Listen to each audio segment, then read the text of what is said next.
Hola, ¿qué tal? Muy buenos días a todas y a todos. Bienvenidos a esta sesión del taller de parentalidad positiva que hemos desarrollado entre Ecos de Sor Juana, Asociación Civil y Centros de Integración Juvenil Sede Tlalpan.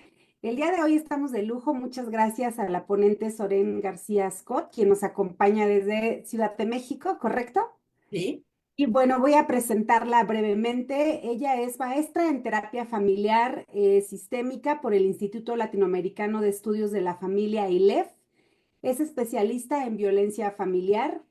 Tiene experiencia clínica y docente por más de 20 años. Es miembro desde hace 21 años del equipo de Cabida ILEF, que realiza investigación, atención y capacitación sobre violencia doméstica.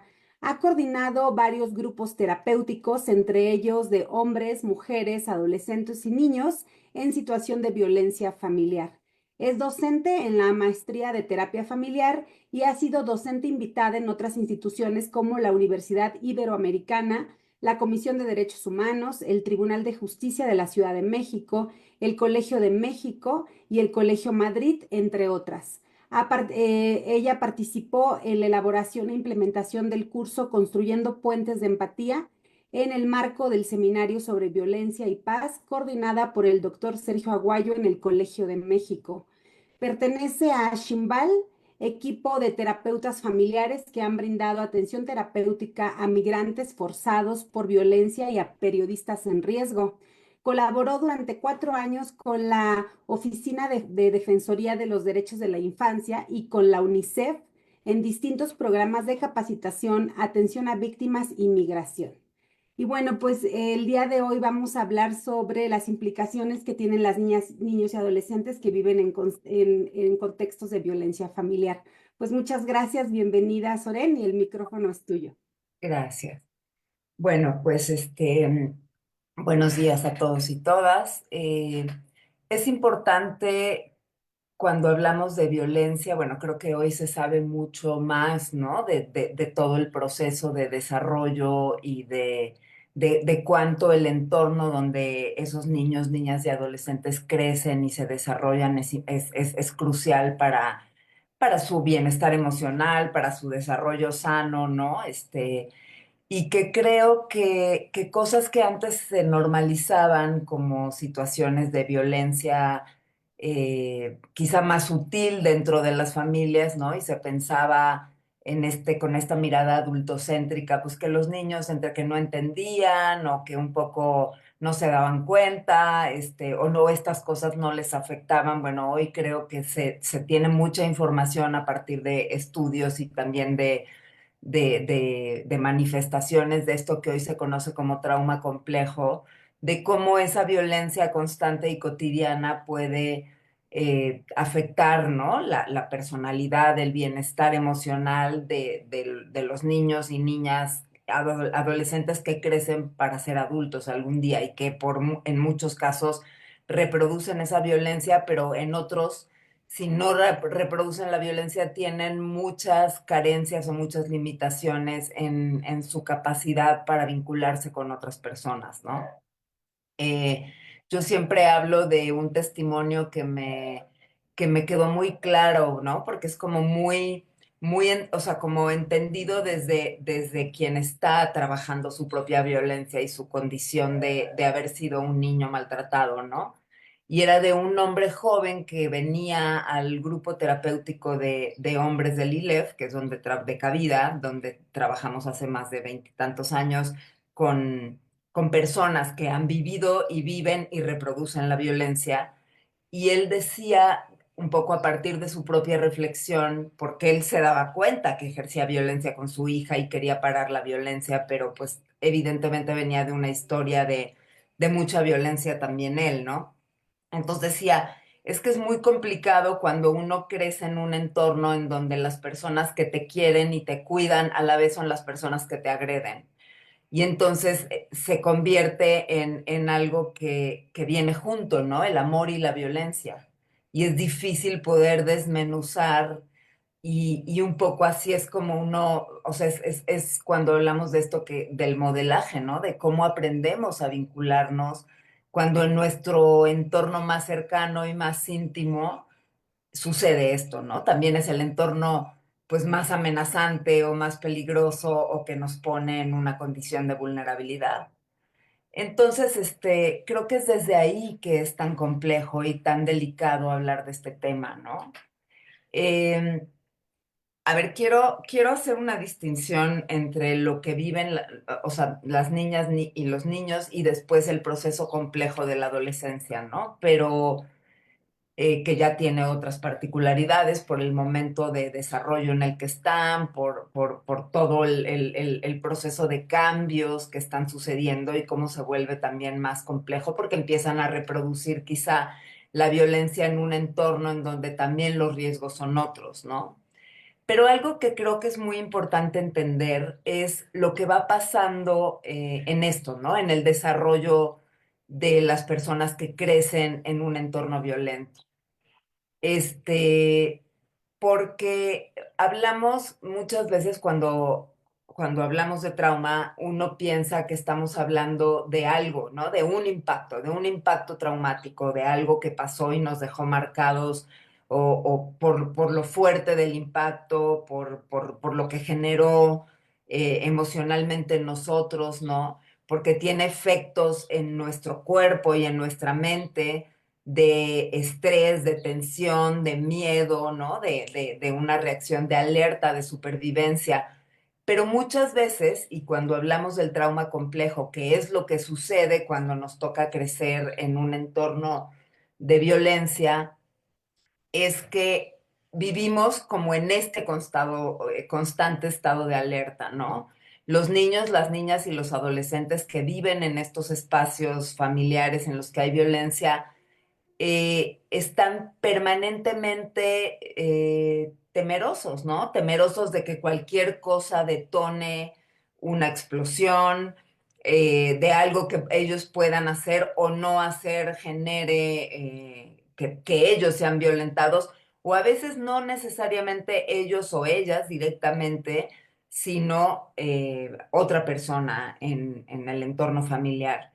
Y también hoy se sabe que el ser testigos de violencia, porque muchas veces pueden ser niños, niñas o adolescentes que no son agredidos directamente, pero que muchas veces presencian, escuchan o se encuentran inmersos o triangulados en una situación de violencia que hoy se sabe afecta directamente tanto o más que ser el receptor directo de la violencia. Entonces, no es argumento que los adultos puedan decir, yo no los golpeo, por ejemplo, ¿no? Eh, en Cabida, que es este equipo que trabaja con violencia, trabajábamos solamente con hombres y con mujeres en los grupos terapéuticos y fue a partir de que estos hombres y estas mujeres narraban lo que pasaba en su entorno familiar, que empezamos a pensar qué está pasando con los niños y las niñas y los adolescentes que están en estos espacios, ¿no? Y cuando preguntábamos dónde estaban sus hijos y sus hijas, ellos respondían, estaban dormidos. Y uno se imaginaba frente a eso que están narrando, que acabó con gritos y platos volando y puerta rota y la patrulla, porque acabó llegando, era imposible que alguien más que estuviera dormido en esa casa, ¿no? Y entonces empezamos a abrir espacios para niños y niñas, para adolescentes, talleres, mucho trabajo también a nivel sistémico, porque también pensábamos cómo puede ser que estamos trabajando solamente con la pareja y que no estamos viendo qué está pasando en el sistema familiar más amplio, ¿no? Y ahí pudimos escuchar y hablar y contar con los testimonios de todos estos niños, niñas y adolescentes, pues que claramente vivían en una situación de miedo, de vulnerabilidad, de culpa, de muchas veces sentirse ellos y ellas los responsables de estos pleitos entre los adultos. Y entonces también se volvió un recurso muy importante para que los adultos pudieran dejar de estar enfrascados en la escalada simétrica de sus propios conflictos y sus violencias y miraran, o sea, que fuera a partir de hacerse conscientes y de mirar el impacto y el efecto que esto estaba teniendo en sus niños y niñas y sus jóvenes, de cómo estaban ellos también relacionándose en la escuela, de cómo estaban relacionándose entre pares, entre hermanos y hermanas, de situaciones de riesgo en las que ya estaban esos adolescentes, que pudieron de repente poder como tomar conciencia de la violencia y hacerse responsables a otro nivel y trabajar por cambiarla pues de forma mucho más consciente y responsable, ¿no? Entonces, porque esta violencia constante, ¿no? Digo, probablemente muchos de quienes estamos aquí hemos vivido o crecido en entornos en donde la violencia era algo que estaba presente o era una amenaza, ¿no? El miedo a que si hacíamos algo, nuestro padre o nuestra madre nos golpearan, ¿no? Nos castigaran, o sea, mucho ya era como uno escucha estas historias tan normalizadas de, pues que sacaban el cinturón y ni se diga de golpes más terribles, ¿no? O sea, o de situaciones mucho más terribles, de encerrar, de maltratar de formas muy, muy fuertes y muy traumáticas. Entonces, todo eso, o sea, vivir en un entorno en donde uno está permanentemente asustado, vulnerable, en riesgo, pues genera efectos en la salud, en el desarrollo, en la vitalidad, en la confianza. Y entonces, pues son condiciones que pueden generar consecuencias físicas y psicológicas muy delicadas y a largo plazo, ¿no? Muchas veces depresión o vergüenza, culpa y, y pues que al final también son condiciones que van mermando, ¿no? El desarrollo y la posibilidad de vincularse de otras formas, en otras relaciones en el futuro, ¿no? Entonces, es muy importante poder reconocer las necesidades y las condiciones en las que están creciendo estos niños, niñas y adolescentes y poder trabajar con ellos y con ellas, ¿no? Como para rescatar sus recursos, para darle voz a esa fragilidad y a esa vulnerabilidad, a esos miedos y también poder contactar con esos adultos responsables y con quienes están a cargo para ver qué cosas se pueden hacer para parar la violencia, ¿no? Una de las condiciones para trabajar en nuestros grupos es que quienes están en ese espacio terapéutico se hagan responsables, por lo menos de parar la violencia física, ¿no? Después, poco a poco, vamos haciéndolos conscientes de toda esa violencia sutil, normalizada, que muchas veces ni siquiera pueden reconocer o pueden ver, eh, pero que confiamos, ¿no? Porque mucho de lo que yo digo es, eh, sí, hay padres y madres que hieren y lastiman mucho a sus hijos, pero en su imaginario y en su forma de vincularse, ellos los quieren y a ellos les importan estos niños, niñas y adolescentes, ¿no? A pesar de que puedan generar violencia contra ellos y ellas. Y es a partir de eso, ¿no? De que puedan contactar con el daño que están generando y con poderlo ver manifestándose en otras tantas formas que muchas veces es que esos adultos toman conciencia para poder, pues eso, ¿no? Trabajar con su propia violencia. Eh, Hablando un poquito del tema de los adolescentes, que es algo en lo que yo me he especializado, ¿no? Porque fue a partir de estos grupos con los que trabajé en Cabida durante mucho tiempo que empecé a trabajar con jóvenes y de hecho es hoy en día lo que más trabajo en la clínica privada. Creo que también es tan importante entender esa condición particular en la que están los jóvenes en cierta edad, ¿no? A partir de los 13, como hasta uno pensaría hasta los 21, pero hoy se sabe que el cerebro no termina de madurar y de tener su tamaño y sus capacidades adultas hasta los 25 años, ¿no? Entonces, muchas veces uno ve a estos jóvenes, pues sí, ya como hombres o como mujeres y los trata, ¿no? O espera ciertas conductas de cierta madurez y pues no caemos en cuenta que todavía son cerebros que están en desarrollo y que por lo mismo es tan importante lo que viven y lo que sucede en esas etapas pues de extrema vulnerabilidad, ¿no?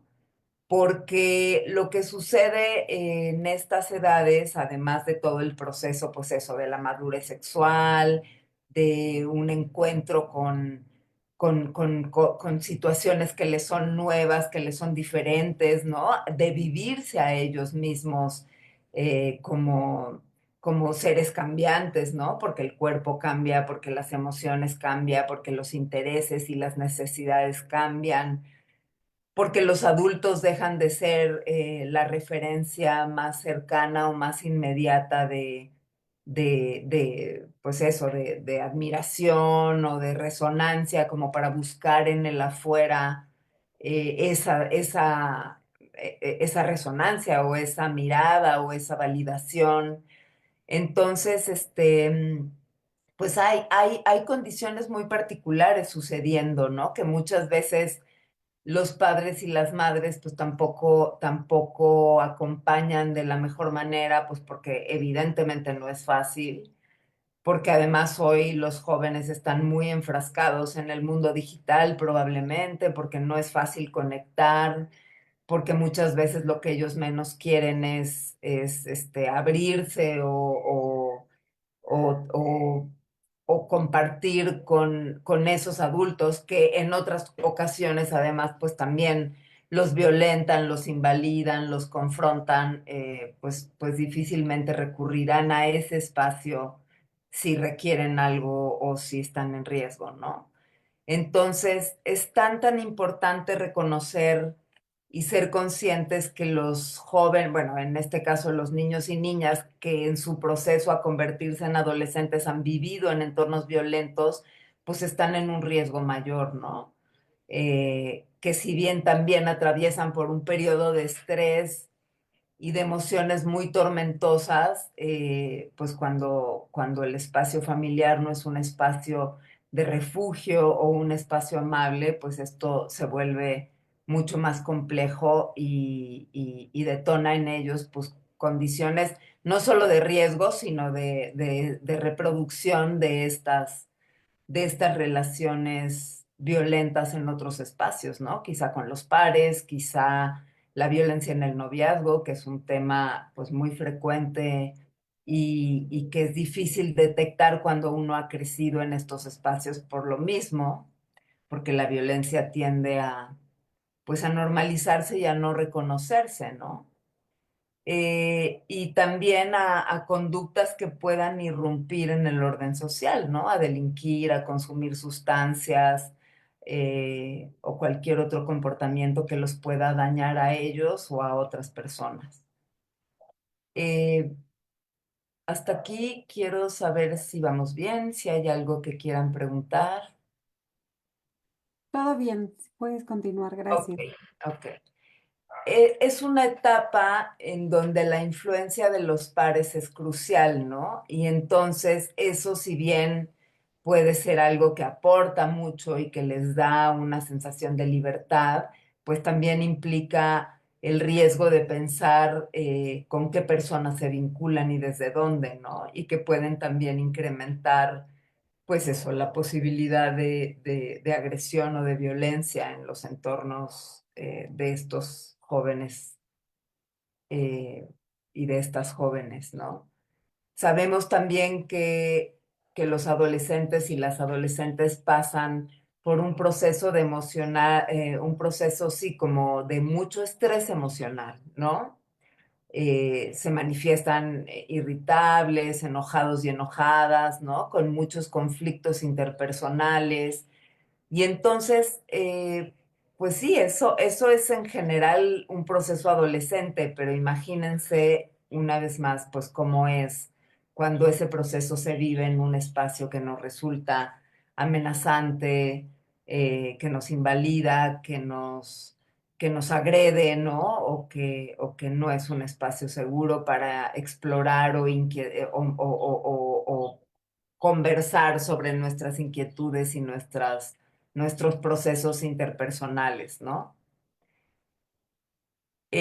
Como les decía, al final la violencia termina dándose en un ambiente de desprotección, ¿no? En el que estos niños, estas niñas, estos adolescentes crecen con mucha tensión y con un miedo latente en un clima de extrema inseguridad y extrema indefensión, ¿no? Y entonces eso genera pues esta vivencia como de impotencia permanente.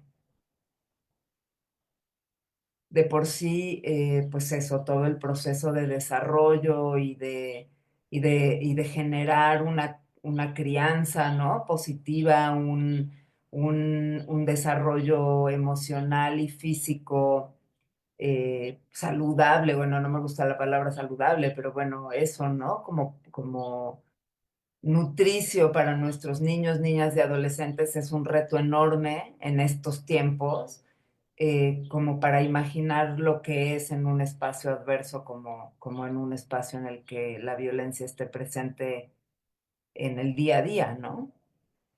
¿Y cuáles pueden ser efectos, síntomas, manifestaciones de que estos niños y niñas y adolescentes están viviendo en un entorno violento, ¿no? Muchas veces, y eso es algo que a lo largo de nuestro trabajo en Cabida hemos visto tanto, ¿no? Que el motivo de consulta no necesariamente es la violencia, pero que los niños o niñas están teniendo problemas escolares, o situaciones de bullying en la escuela o violencia entre los hermanos que ya llega a ser extrema, ¿no?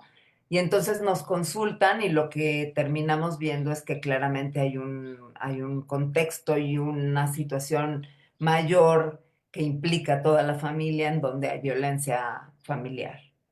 Entonces, algunos de estos síntomas pueden ser que los niños y niñas estén teniendo pesadillas o insomnio o angustia, taquicardia, ¿no? Algunas conductas antisociales quizá, que lleguen a estar desconectados o desconectadas emocionalmente, irritabilidad, que tengan dificultad para concentrarse, ¿no? Muchas veces y ahora que se da por diagnosticar con déficit de atención o niños y niñas que están teniendo un bajo rendimiento escolar, pues uno se puede imaginar que sí, claramente hay condiciones en el desarrollo y situaciones particulares, pero si hay niños y niñas que están viviendo en un entorno amenazante y violento, pues ¿cómo van a tener la capacidad y la tranquilidad para estar atentos y listos para aprender al día siguiente en la escuela, ¿no? Yo pienso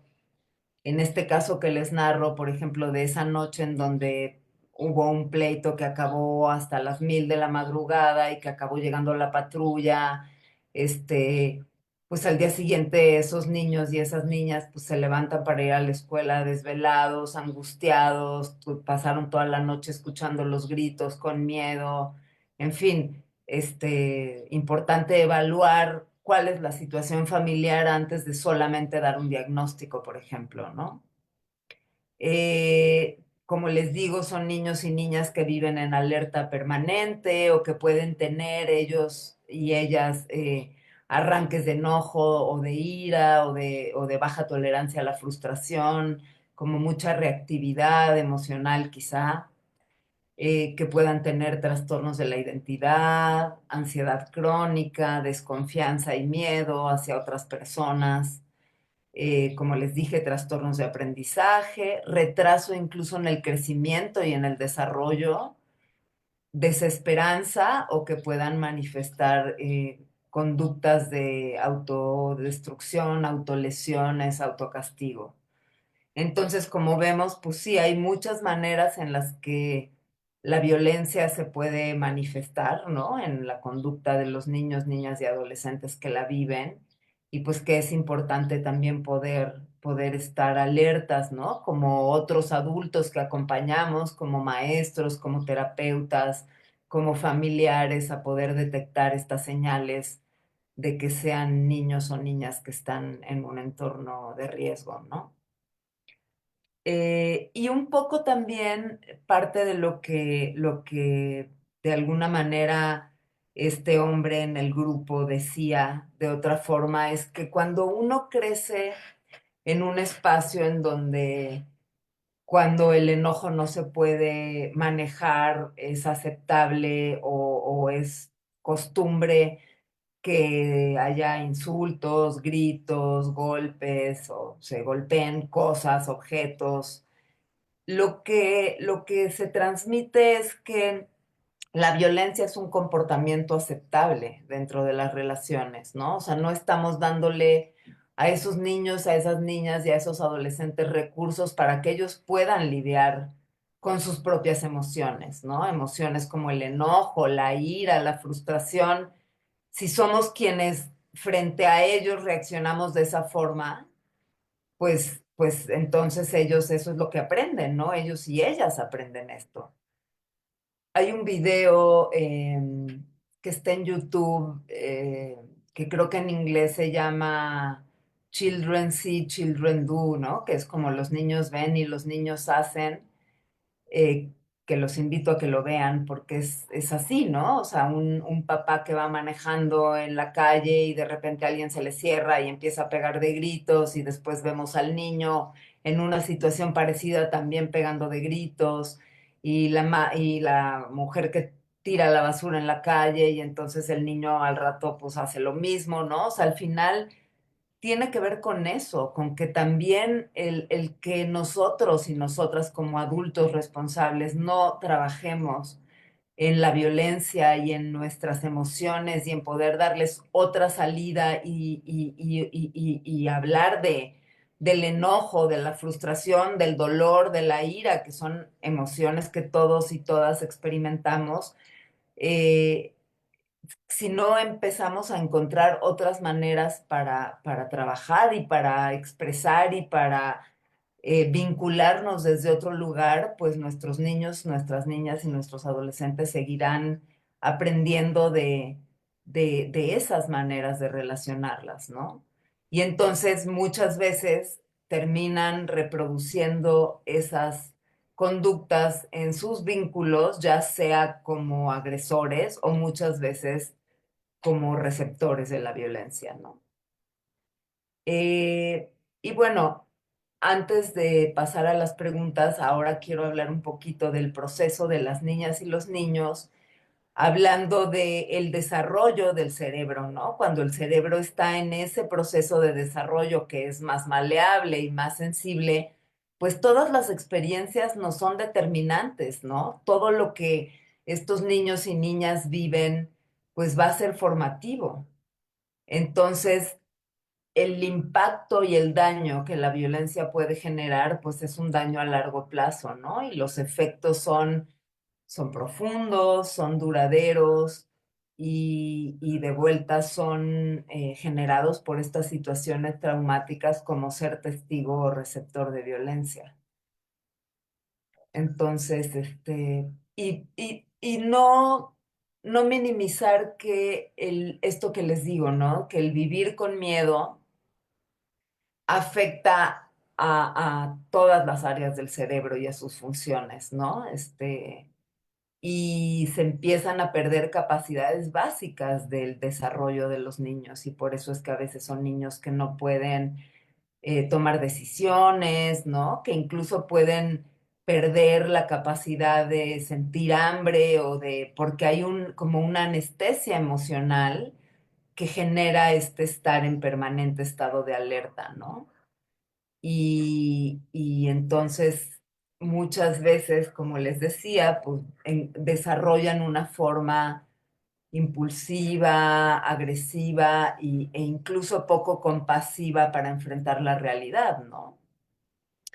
Em, pues creo que eso es básicamente lo importante. Bueno, y también hablar de que son niños y niñas que necesitan, pues eso, ¿no? Seguridad, contención, certeza, espacios seguros para desarrollarse y que muchas veces lo que reciben, pues son atenciones quizá inconsistentes, ¿no?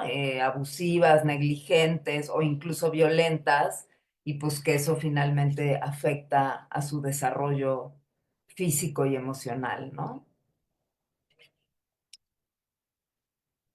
Gracias, Oren. Hay varias preguntas. Voy a empezar con una. Dice, ¿cómo ayudar a un adolescente que ha vivido violencia familiar desde pequeño y se niega a aceptar que ha vivido esa violencia? Niega incluso toda la violencia e idolatra al violentador. Mm. A ver, creo que buscar un espacio, o sea, porque también muchas veces es difícil, ¿no? Como poder reconocer la violencia y es un poco lo que les decía de este hombre que lo describe así.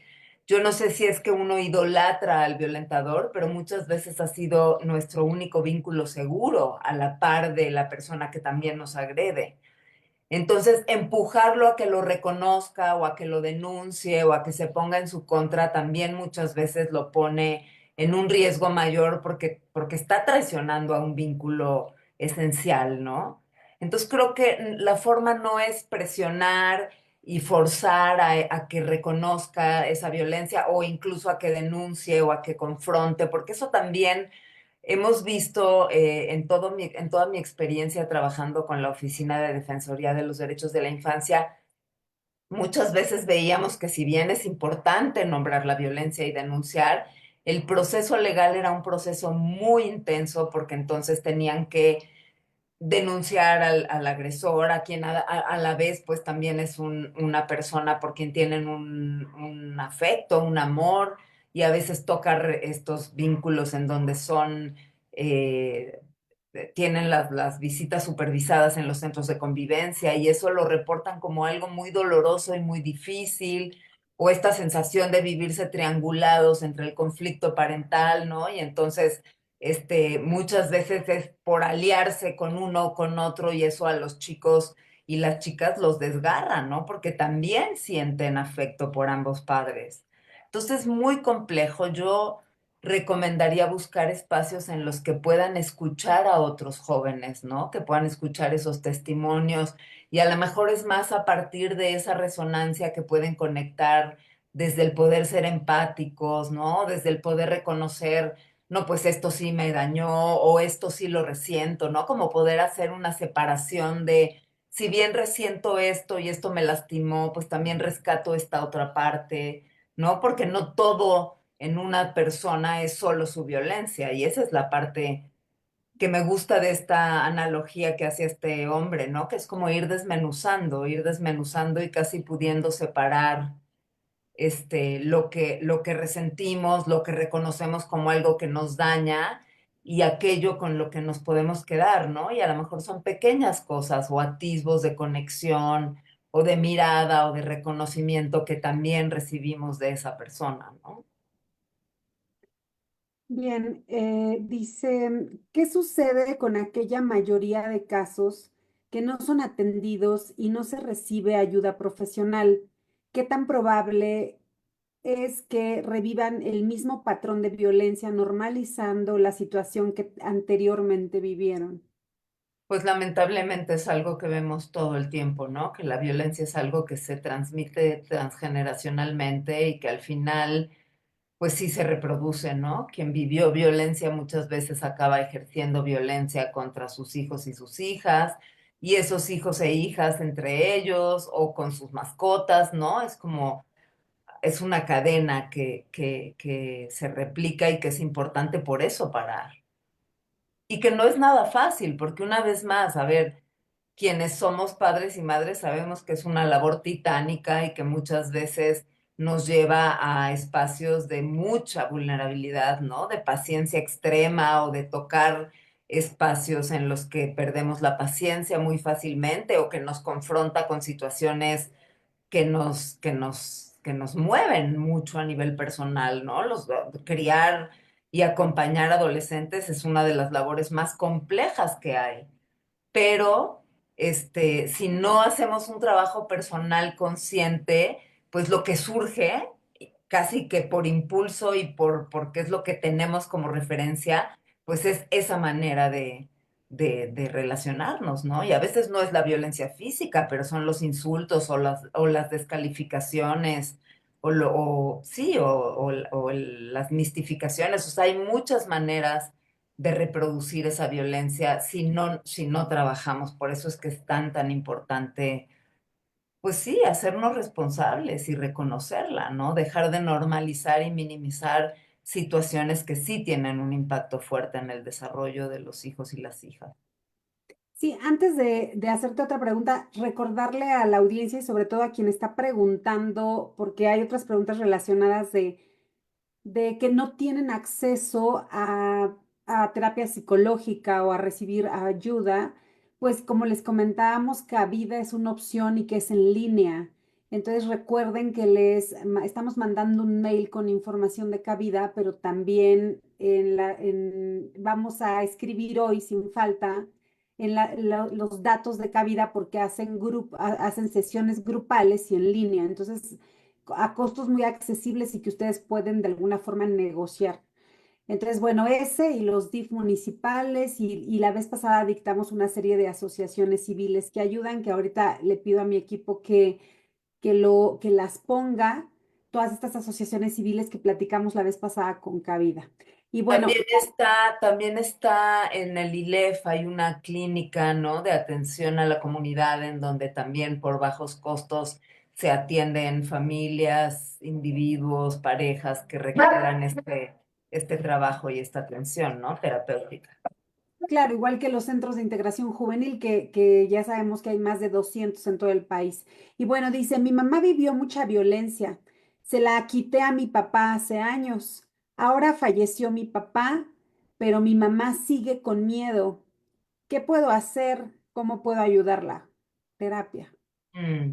Terapia. Hoy en día hay muchas técnicas terapéuticas que trabajan con el trauma complejo, ¿no? Porque es eso, es como cuando tu sistema vivió con miedo toda la vida, es como, ahora cómo le explicas a tu cerebro, a todo, a tu cuerpo, a tu manera de vincularte con el mundo como un mundo amenazante, que estás bien y que estás segura, ¿no? O seguro.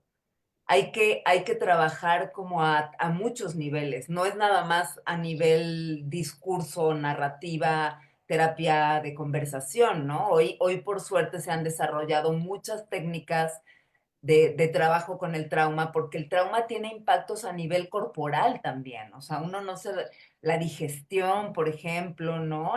La tensión muscular, la capacidad o sea, del sueño reparador o no, o sea, un poco lo que les digo es eso, es si uno aprende a vivir con miedo, el miedo se vuelve un recurso y entonces es eso, es difícil como decirle a este sistema, a ver, ya no tienes que estar en alerta, estás seguro o estás segura. Entonces, hay trabajos ya como que reconfiguran digamos, configuración, defensa cerebral corporal, que pueden ser el MDR, que es una técnica que trabaja a nivel reconexión con los dos hemisferios del cerebro. Hay un trabajo, este trabajo que hace este psiquiatra médico canadiense que se llama Gabor Mate, que tiene mucho que ver como con la atención plena, con recursos mucho del trabajo con el cuerpo, ¿no? Del arraigo, de sentir, pero no solo es de poderlo creer a nivel discursivo y narrativo, sino de experimentar cómo se siente la calma, por ejemplo, ¿no? Ahora estoy en calma porque ahorita puedo respirar quizá profundo, o porque puedo sentir mi cuerpo y porque estoy tranquila y porque sé que ahorita estoy. Y entonces poder ubicar que esa sensación a nivel incluso corporal es distinta a la que estoy permanentemente sintiendo cuando estoy con miedo. Y entonces ya se vuelve una realidad viable, digamos, ¿no? Hay técnicas y hay mucho trabajo, por suerte, hoy que trabaja de muchas formas con este trauma complejo que deja la violencia a lo largo de la vida, ¿no? Bien, hay algunas preguntas que son más bien de aspecto jurídico, así que estas las vamos a dejar para la jueza en el siguiente miércoles, pero porque tienen que ver con una demanda u otras cosas. Entonces esas las vamos a dejar aquí y las vamos a mencionar en la siguiente sesión. Ahora dice, ¿de qué otra manera o forma se puede ayudar a una persona que desde pequeña sufrió de violencia y creció en un ambiente hostil y denigrante por parte de sus padres? Y una más dice, si un menor no se le ha permitido convivir con su progenitor porque la mamá ha impedido, bueno, este también es un tema jurídico. Este lo tratamos también en la siguiente. Una más dice, igual a de cuando un violentador es un servidor público de alto grado y solo quiere separar al adolescente, esa también les prometo que todas estas se las preguntamos a la jueza. Lo difícil de una infancia que vivió violencia extrema, si no se trata, aun cuando ya eres adulto, vuelve a las personas intolerables. ¿Cómo convencer que los niños deben tratarse psicológicamente? ¿Cómo convencer a los adultos de que sus hijos se deben tratar? Pues quizá hablando, a ver, voy respondiendo una por una, ¿no?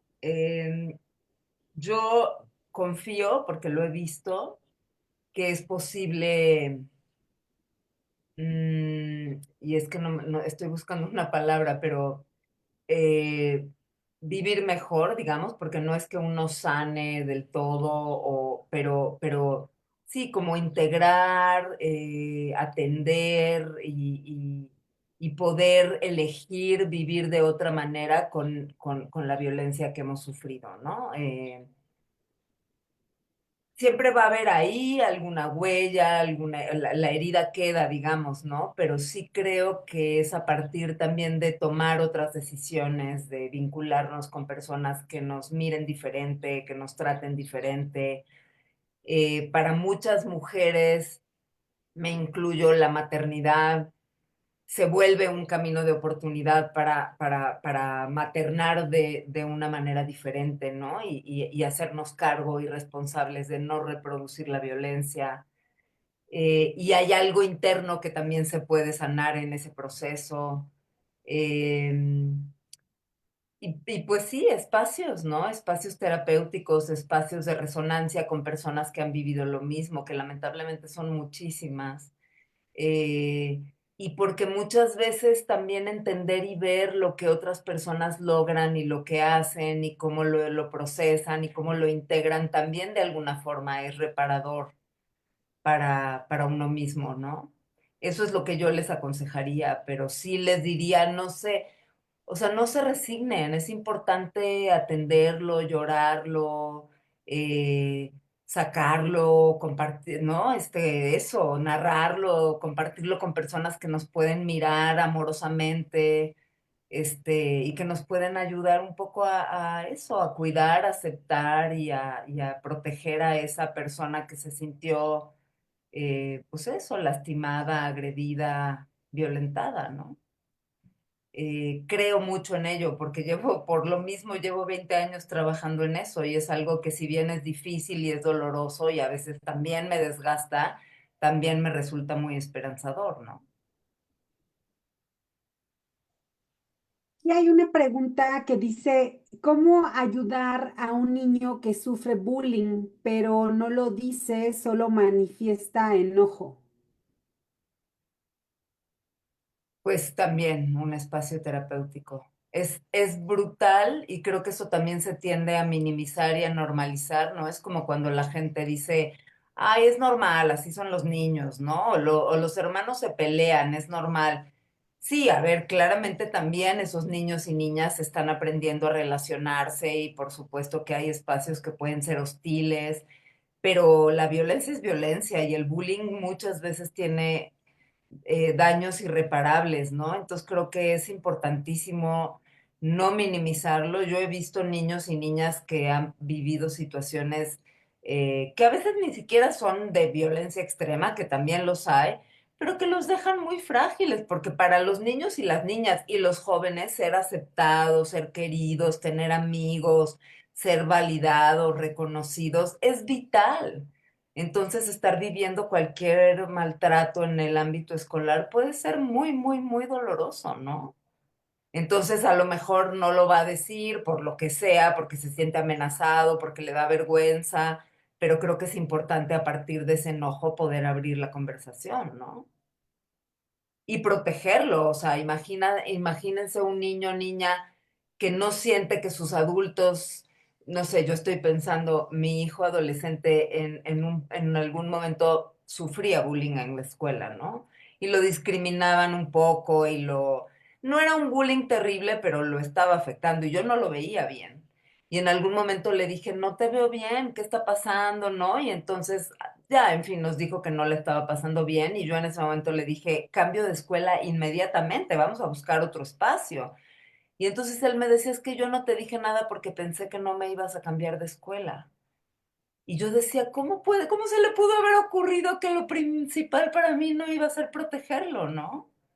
Pero claro, esos niños y esas niñas también tienen sus imaginarios y a lo mejor sus propias exigencias, o nos ven sobrecargados con nuestras cosas y no nos quieren cargar con las suyas. En fin, las razones pueden ser muchísimas, pero creo que es importantísimo que sepan que nuestra prioridad es que ellos estén bien y que si alguien los está maltratando en la escuela, vamos a hacer lo que sea para protegerlos, ¿no?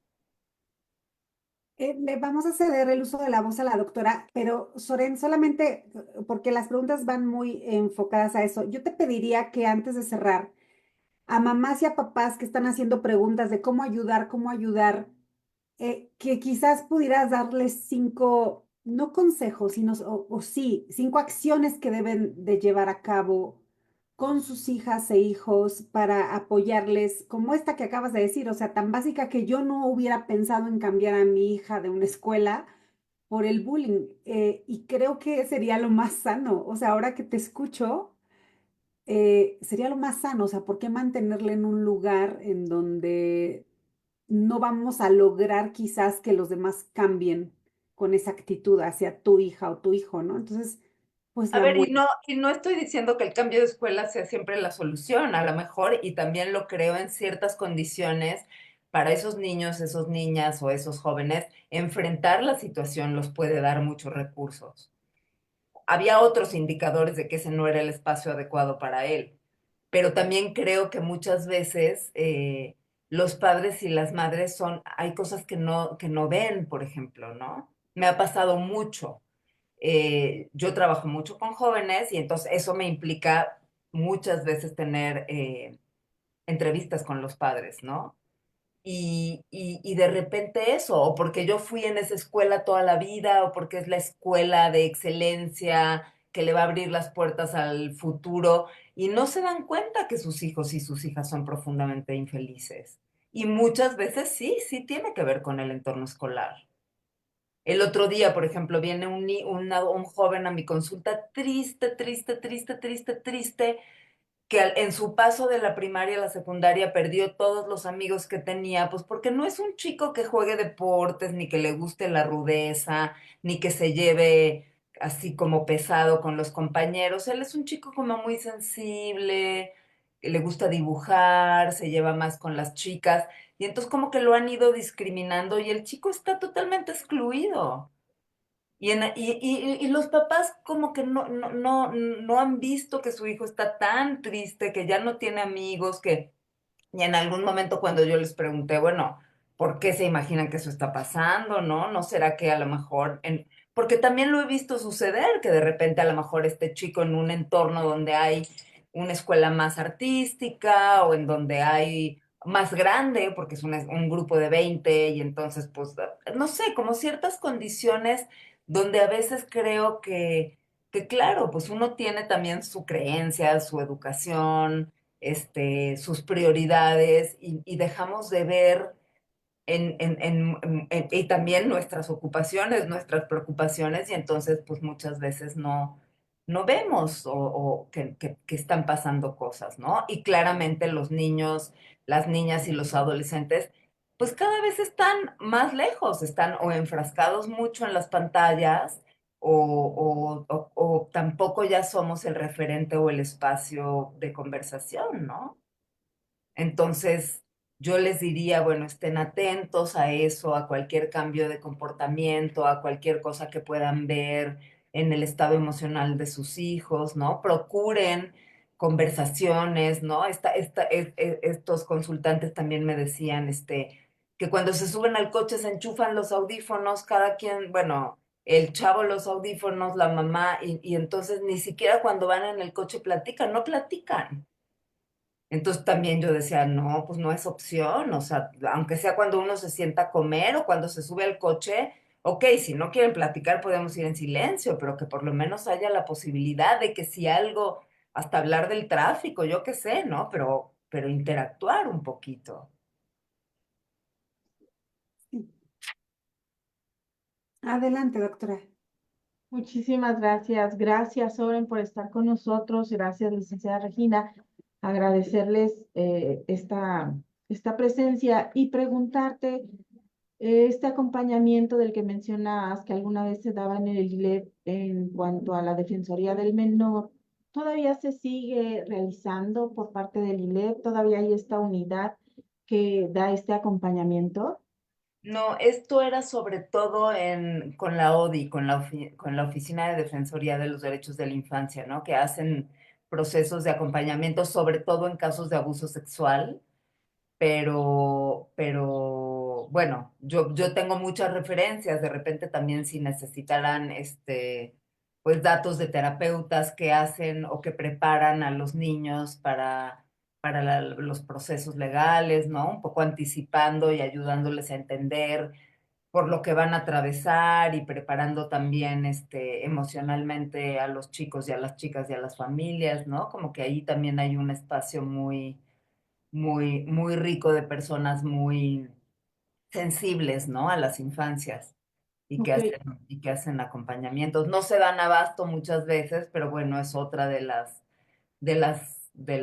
instancias y si no, pues ellos tienen una red más amplia de personas, ¿no? Las siglas ODI, ¿me O, recuerdas? Ajá, exacto, o de y. ajá. Déjame ¿Me ver si recuerdas está qué en la significa? página, o creo que es doble D. Déjame ver cómo está pero es Oficina de Defensoría de los Derechos de la Infancia. Y para lograr estos apoyos, uno escribe, llama a las oficinas de Defensoría de Derechos de la Infancia, Pues sí, o nos yo creo puedes que compartir algo. escribir un correo sería, y ellos toman ciertos casos, dan talleres también, capacitaciones, tienen eh, abogados, terapeutas. Ok, perfecto. Sí, porque te cuento que sí es muy frecuente que tengamos situaciones tanto en la pública como en la privada, niños que están justamente sometidos a estos juicios, ya sea por situaciones de divorcio, por situaciones de violencia, por situaciones de abuso. Y generalmente, pues también nosotros recibimos este tipo de pues niños vulnerados por las problemáticas de adultos. Entonces, me encantaría sí, a ver si más adelante nos compartes algunos contactos, ya sea de instituciones o de profesionistas que puedan acompañar a los niños en el proceso. Sería genial. Y también preguntarte acerca de cómo concilian y cómo logran el trabajo transdisciplinario y conjunto con abogados, con trabajadores sociales, con médicos psiquiatras y con instituciones pues, acompañamiento de las familias que viven violencia. Tienen en el ILEF o en Cabida, tienen asesores legales, tienen psiquiatras. ¿Cómo es este trabajo conjunto? Y qué importante que lo mencionas, Claudia, porque obviamente es un trabajo que implica mucha responsabilidad, ¿no? En el que muchas veces hay que consultar pues eso, con abogados, con psiquiatras que puedan acompañar procesos que requieren atención psiquiátrica. Entonces es una red que hemos ido construyendo a lo largo de los 25 años que tenemos trabajando, de gente de nuestra confianza, ¿no? Que crece, que cambia, pero que sí tenemos, por ejemplo, muchos terapeutas a los que derivamos casos, porque pues, muchas de estas personas que trabajan en los grupos requieren más atención que el que se les puede dar una vez a la semana en un espacio grupal. Entonces tenemos terapeutas o que han estado en Cabida o que tienen el mismo enfoque o que han hecho el diplomado con nosotros, a quienes derivamos los casos que también necesitan más contención o más acompañamiento, cuando necesitan asesoría legal, psiquiátrica, médica, valoraciones, en fin, sí tenemos un directorio y gente en la que podemos apoyarnos, ¿no? Y otra cosa que también es importantísima, pues eso, el poder hacer este trabajo en equipo porque también tiene implicaciones y un impacto en la persona del terapeuta y parte del cuidado a nivel personal es poder tener pues conversaciones sobre las situaciones, los casos, los consultantes, ¿no? Y a veces incluso contención, ¿no? De cómo nos quedamos nosotros a partir de lo que van viviendo y manifestando nuestros consultantes, porque muchas veces sí son casos muy fuertes, ¿no? Gracias. ¿Sí hay alguna una vía de comunicación actualmente, por ejemplo, con el DIF o con instituciones? Porque lo pregunto porque en otros espacios como Lunas y Mujeres, generalmente en el mismo espacio físico tienen como la oficina del abogado, la oficina del psicólogo, la oficina del psiquiatra, y creo que hay un poco de desarticulación en las terapias familiares. Conozco las instituciones como el IFAX en Cali, Crisol e ILEF únicamente como en México, parte de las instituciones que ofertan como al público el apoyo en terapia de familia, pero desconozco si estas mismas instituciones tienen vinculación con otro tipo como el DIP, centros de integración, hospitales o mujeres o estancias. Hemos derivado y recurrido en un par de casos, incluso al DIF, ¿no? En algún momento hicimos una denuncia de una familia, o sea, también avisando que eso iba a pasar porque había riesgos reales, pero no es como lo más común, ¿no? Pero Ya. sí, también muchas veces, a ver, Edatemis, ¿no? Como que sí tenemos toda esa, pues más como la red, como saber que están esas otras instituciones para poder echar mano y derivar cuando lo consideramos pertinente. También, pues sí, a partir de la pandemia, porque nosotros nos veíamos presencialmente con los consultantes en las instalaciones del ILEF, pero pues a partir de la pandemia empezamos a reunirnos por Zoom y eso hizo más fácil para mucha gente, sobre todo hombres, poder conectarse, porque es distinto pues tener una hora que todo lo que les implicaba desplazarse. Entonces que ya no hemos vuelto a modo presencial, aunque a veces también tenemos ganas de a lo mejor abrir otro grupo porque también cambia la dinámica, ¿no? Ok. Bueno, pues esos, los datos de cabida pues están, ¿no? Si a alguien le interesa explorar los grupos, es cosa de llenar un formatito y se les manda la liga de Zoom y los datos de la clínica tú los tienes, ¿no, Claudia? Los de la clínica de... Sí, yo Ok, se las comparto. Muchísimas bueno, gracias y es gracias por estar con nosotros. un placer, mucho gusto. Gracias. Yo Hasta le pediría luego. a la doctora Claudia que se quede unos minutitos para responder tres preguntas que tienen que ver como con psicología y psiquiatría. Y Soren, muchísimas gracias, un Hasta placer luego, atenderte. igualmente. Chao. Gracias. Bye. Gracias, hasta luego.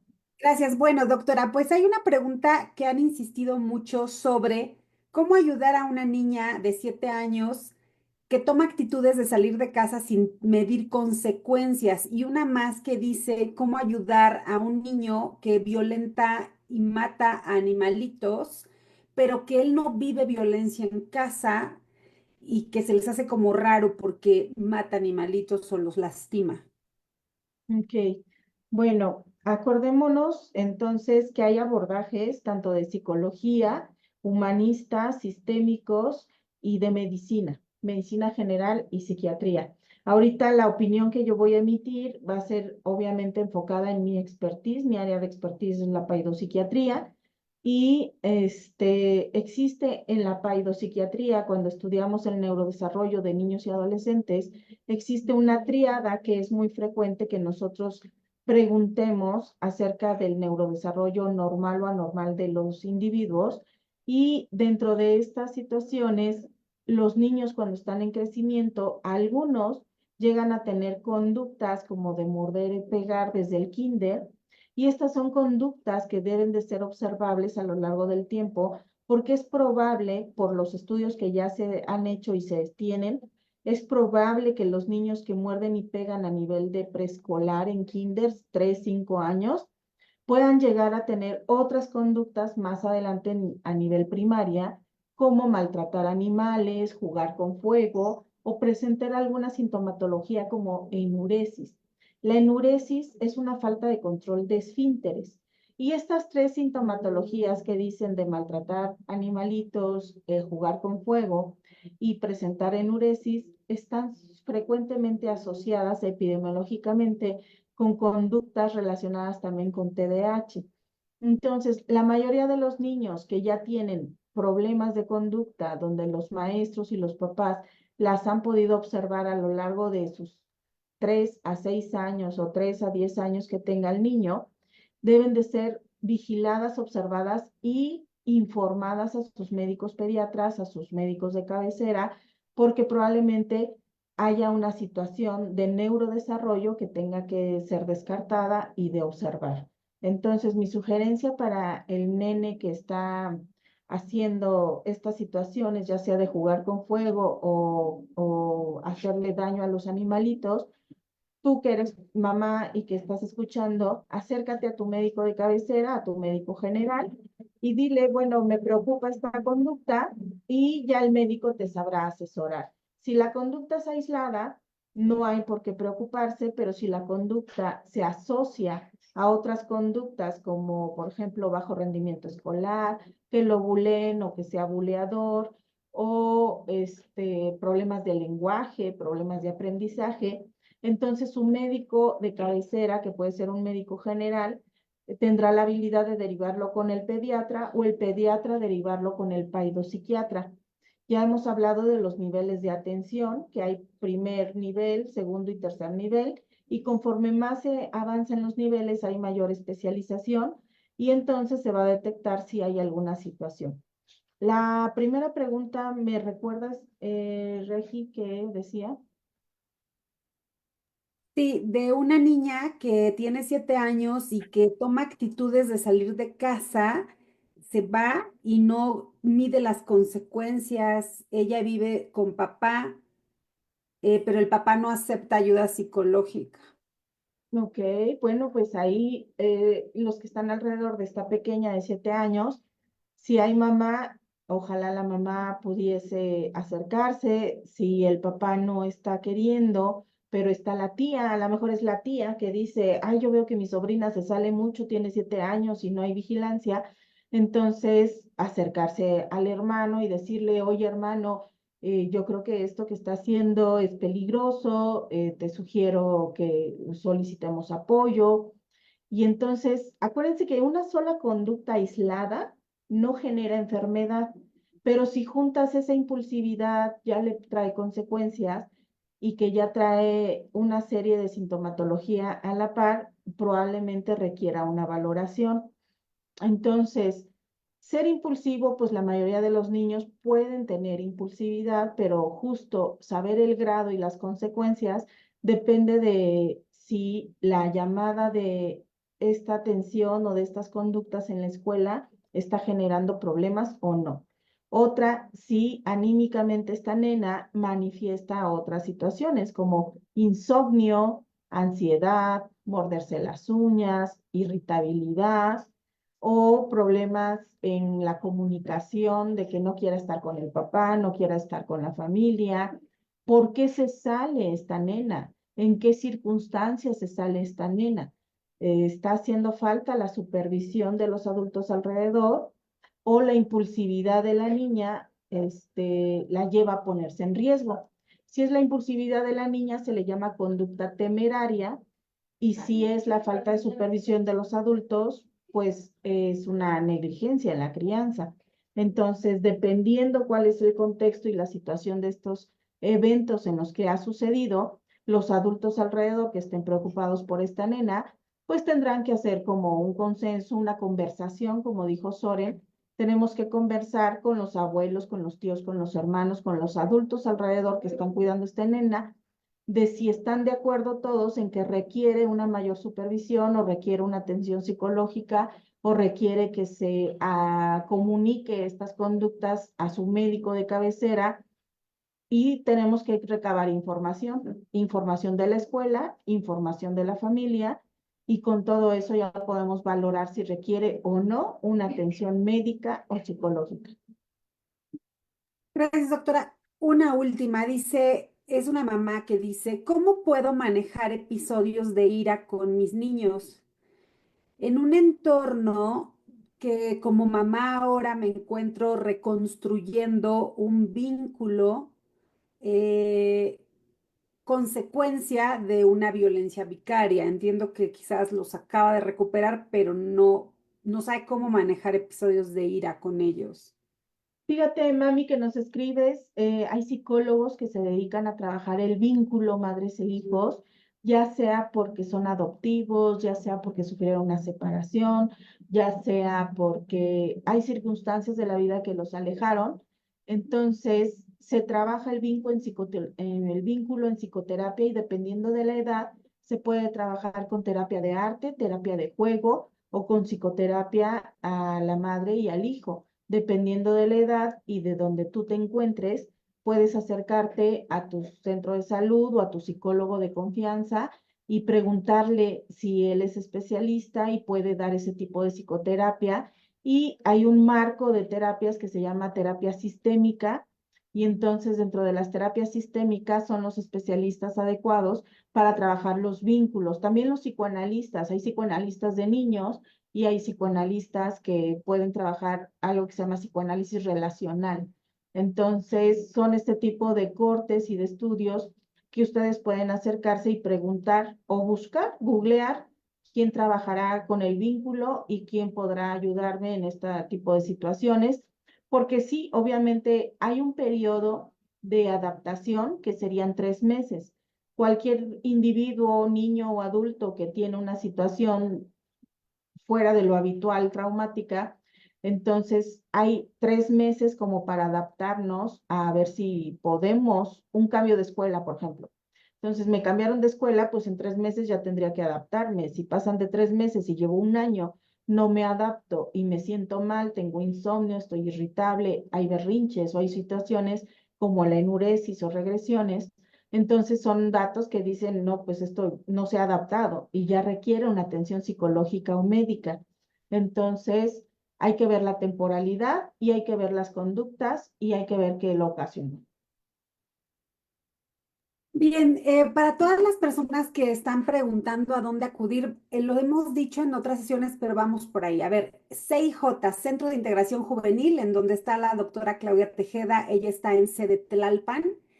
Entender que no todos los centros de integración juvenil tienen psiquiatras y paidopsiquiatras, pero sí tienen psicólogos y adictólogos, o sea, tienen Y muchos médicos generales, especialistas sí. y médicos generales. Entonces, no todos los niños son candidatos a psicología, como no todos son candidatos a psiquiatría, como no todos son candidatos a medicación. Es un camino. Hay que empezar por asistir primero con el médico general y con tu psicólogo de cabecera de IMSS y SEMIM, del Hospital General Público Regional, del DIF municipal, de estas instancias, y de ahí voy escalando. O sea, eso tenemos que aprenderlo. No todos somos candidatos a la doctora Paido, como no todos somos candidatos a la medicación, tranquilos. Entonces, ese primer punto.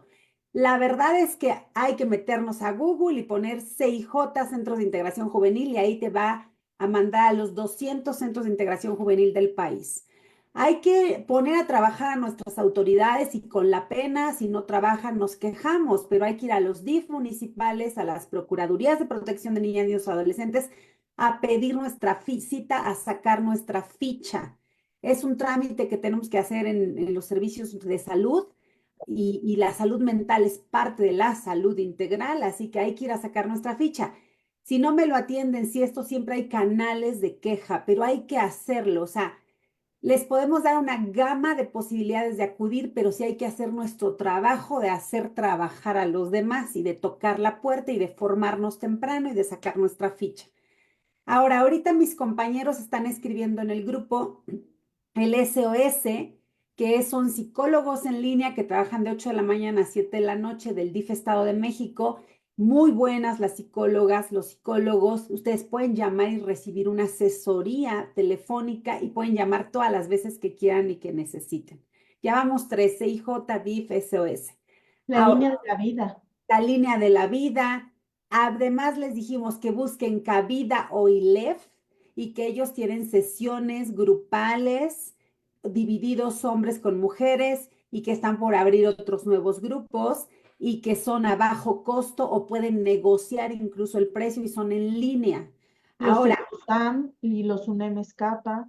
correcto, entonces sí, hay que tocar todas las puertas porque en todas estas instituciones sí hay psicología y a veces o no tienen mucho trabajo o tienen demasiado, entonces habrá que entender las dinámicas. Por ahí hay una mamá que dice, o alguien que nos dice, ¿y cómo voy a acudir a estos espacios terapéuticos si estamos en regiones en donde no hay acceso? O sea, lo entiendo. Hay telementorías y telemedicina. Si tú te metes a la página de internet en donde puedas poner cómo recibir atención remota, te sale la telemedicina y la telementoría. Y entonces a través de tu centro de salud, aunque ellos no tengan el especialista, te conectan a telemedicina o a telementorías. O como también ya dijeron, el ILEFS y también ayer que llamé a Gendes, ellos tienen grupos para provincia o tienen grupos para los foráneos en línea. Hoy en día, a través de la pospandemia, se abrieron muchos espacios en línea para gente que no tiene accesibilidad física a un espacio físico y no puede tomar la presencial, la puede tomar en telemedicina, en distancia. Y pues sí, como dijo la licenciada Regina, meterse al internet a buscar telemedicina, telementoría, telepsiquiatría, telepsicología, o sea, todo lo que sea en línea o terapias en línea y te van a salir las opciones que pueden estar a tu alrededor. Si tú tienes acceso a un teléfono normal, puedes llamar a la línea de la vida, en la línea de la vida decirle, oiga, yo vivo en un pueblito de Puebla y aquí no tengo centro de salud cercano, ¿a dónde me puedo dirigir que me den terapia psicológica?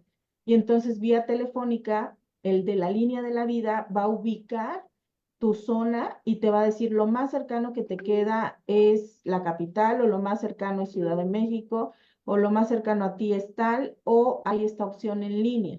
Entonces, sí tienes que escribir o llamar y hacer tu propia búsqueda e investigación.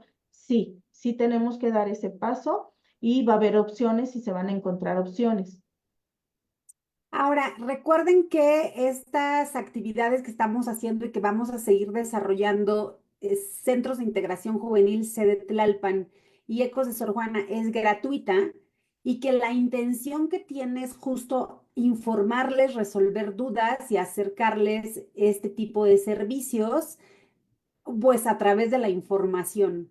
Entonces, les agradecemos mucho que nos sigan, que compartan. Les recordamos que el Facebook está eliminando los videos cada 30 días, pero ya están cargados en la página de Ecos de Sor Juana AC y próximamente estarán cargados en Centros de Integración Juvenil Sede Tlalpan. Entonces, ahorita mis compañeros les están anotando el link para que ustedes puedan ir a ver los videos al YouTube, porque ya algunos no están en el Facebook. Y recuerden que se les va a dar constancia. Al finalizar este taller, se les va a entregar una constancia por sesión o una constancia global de 20 horas clase, pero que tienen que comentar y participar de lo aprendido en cada sesión en el YouTube o en el Facebook, donde ya nosotros registramos la asistencia. Entonces, eso es importante. Y nada más les voy a dar un tip, anótenlo. Hay un curso buenísimo que es por WhatsApp, que se llama Crianza con Conciencia y es para trabajar con tu adolescente. Este curso Crianza con Conciencia está hecho por UNICEF y es un curso en donde ya más de 200 millones de madres y padres lo han tomado. Entonces, nada más les digo, ahorita les vamos a pegar el link, pero búsquenlo, Crianza con Conciencia de UNICEF. Tienes que tener mucha paciencia y ahí tú te vas a medir y vas a ver si realmente quieres ser mejor mamá o papá. Porque aguantar el ritmo del curso, de poner atención 5 minutitos diarios y hacer la pequeña actividad que te comprometes a hacer, pues implica esta formación para desarrollar mejores formas de convivir con tu adolescente. Entonces, más de 200 millones de personas lo tomaron, lo seguimos tomando, yo ahorita estoy participando en él y ahorita les voy a compartir el link, pero si se darán cuenta, hay muchos recursos, pero necesitamos el compromiso nosotros de buscar la información, de acudir a las instancias, de hacer trabajar a estas instituciones. Y recuerden que las asociaciones civiles como Ecos de Sor Juana, como Centros de Integración Juvenil, como Cabida, como ILEF, como GENDES, pues hacen actividades gratuitas o mejoran los costos cuando ustedes se acercan a ellas. Entonces, no dejen de escribirnos, de hacer sus peticiones vía Messenger si quieren cuidar su identidad. Y nosotros ya estamos por ahí atendiendo a algunas personas que se han acercado para temas de asesoría jurídica y ya se les está dando el acompañamiento. Entonces, bueno, y gratuito, ¿no? Entonces, nada más se les dice, tienes que redactar esto y mandar toda esta información y ya no lo hacen, ya no depende de nosotros. O sea, hay que poner los dos de nuestra parte, ¿no? Ante un proceso gratuito que requiere el trabajo de las dos partes, ¿sale? Y bueno, doctora, muchísimas gracias. No sé si tenga algo más que agregar, pero nos vemos el miércoles y el jueves. Tenemos 2 sesiones, miércoles y jueves, miércoles a las 5 y jueves a las 10 de la mañana. Muchísimas gracias a todos. Nos vemos. Gracias, doctora. Hasta luego.